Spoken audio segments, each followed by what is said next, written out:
السلام علیکم ورحمۃ اللہ وبرکاتہ، نحمدہ ونصلی علی رسولہ الکریم، اما بعد۔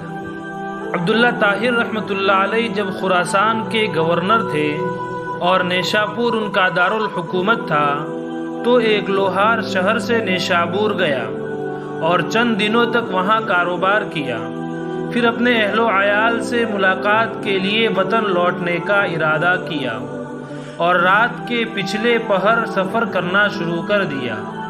انہی دنوں عبداللہ طاہر رحمۃ اللہ علیہ نے سپاہیوں کو حکم دے رکھا تھا کہ وہ شہر کے راستوں کو محفوظ بنائے تاکہ کسی مسافر کو کوئی خطرہ لاحق نہ ہو۔ اتفاق ایسا ہوا کہ سپاہیوں نے اسی رات چند چوروں کو گرفتار کیا اور امیر خراسان عبداللہ طاہر رحمۃ اللہ علیہ کو اس کی خبر بھی پہنچا دی، لیکن اچانک ان میں سے ایک چور بھاگ گیا۔ اب یہ گھبرائے، اگر امیر کو معلوم ہو گیا کہ ایک چور بھاگ گیا ہے تو وہ ہمیں سزا دے گا۔ اتنے میں انہیں یہ سفر کرتا ہوا یہ لوہار نظر آیا۔ انہوں نے اپنی جان بچانے کے لیے اس بے گناہ شخص کو فوراً گرفتار کر لیا اور باقی چوروں کے ساتھ اسے بھی امیر کے سامنے پیش کر دیا۔ امیر خراسان نے سمجھا کہ یہ سب چور چوری کرتے ہوئے پکڑے گئے ہیں، اس لیے مزید کسی تفتیش و تحقیق کی ضرورت نہیں، ان کو قید کرنے کا حکم دے دیا۔ نیک سیرت لوہار سمجھ گیا کہ اب میرا معاملہ صرف اللہ جل جلالہ کی بارگاہ ہی سے حل ہو سکتا ہے اور میرا مقصد اسی کے کرم سے حاصل ہو سکتا ہے، لہذا اس نے وضو کیا اور قید خانے کے ایک گوشے میں نماز پڑھنا شروع کر دی۔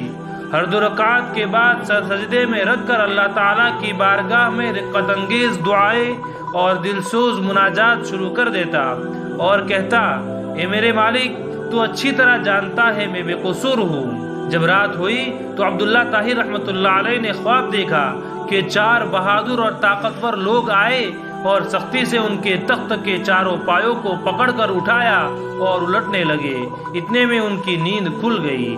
انہوں نے فوراً لا حول ولا قوت الا باللہ پڑھا، پھر وضو کیا اور اس احکم الحاکمین کی بارگاہ میں 2 رکعت نماز کی جس کی طرف ہر شاہ و گدھا اپنی پریشانیوں کے وقت رجوع کرتے ہیں۔ اس کے بعد دوبارہ سوئے تو پھر وہی خواب دیکھا۔ اس طرح 4 مرتبہ ہوا۔ ہر بار وہ یہی دیکھتے تھے کہ چاروں نوجوان اس کے تخت کے پایوں کو پکڑ کر اٹھاتے ہیں اور الٹنا چاہتے ہیں۔ امیر خراسان عبداللہ طاہر رحمۃ اللہ علیہ اس واقعے سے گھبرا گئے اور انہیں یقین ہو گیا کہ ضرور اس میں کسی مظلوم کی آہ کا اثر ہے۔ امیر خراسان نے رات ہی میں جیلر کو بلوایا اور ان سے پوچھا کہ بتاؤ، تمہارے علم میں کوئی مظلوم شخص جیل میں بند تو نہیں کر دیا گیا ہے؟ جیلر نے عرض کیا، عالی جاہ، میں یہ تو نہیں جانتا کہ مظلوم کون ہے، لیکن اتنی بات ضرور ہے کہ میں ایک شخص کو دیکھ رہا ہوں جو جیل میں نماز پڑھتا ہے اور رقت انگیز و دل سوز دعائیں کرتا ہے۔ امیر نے حکم دیا اسے فوراً حاضر کیا جائے۔ جب وہ شخص امیر کے سامنے حاضر ہوا تو امیر نے اس کے معاملے کی تحقیق کی، معلوم ہوا کہ وہ بے قصور ہے۔ امیر نے اس شخص سے معذرت کی اور کہا، آپ میرے ساتھ 3 کام کیجئے۔ نمبر 1، آپ مجھے معاف کر دے۔ نمبر 2، میری طرف سے 1000 درہم قبول فرمائیے۔ نمبر 3، جب بھی آپ کو کسی قسم کی پریشانی درپیش ہو تو میرے پاس تشریف لائیے تاکہ میں آپ کی مدد کر سکوں۔ نیک سیرت لوہار نے کہا، آپ نے جو یہ فرمایا کہ میں آپ کو معاف کر دوں تو میں نے آپ کو معاف کر دیا، اور آپ نے یہ جو فرمایا کہ 1000 درہم قبول کر لو تو وہ بھی میں نے قبول کیا، لیکن آپ نے جو یہ کہا کہ جب مجھے کوئی مشکل درپیش ہو تو میں آپ کے پاس آؤں، یہ مجھ سے نہیں ہو سکتا۔ امیر نے پوچھا، یہ کیوں نہیں ہو سکتا؟ تو اس شخص نے جواب دیا کہ وہ خالق و مالک جل جلالہ جو مجھ جیسے فقیر کے لیے آپ جیسے بادشاہ کا تخت ایک رات میں 4 مرتبہ عمدہ کر سکتا ہے تو اس کو چھوڑ دینا اور اپنی ضرورت کسی دوسرے کے پاس لے جانا اصول بندگی کے خلاف ہے۔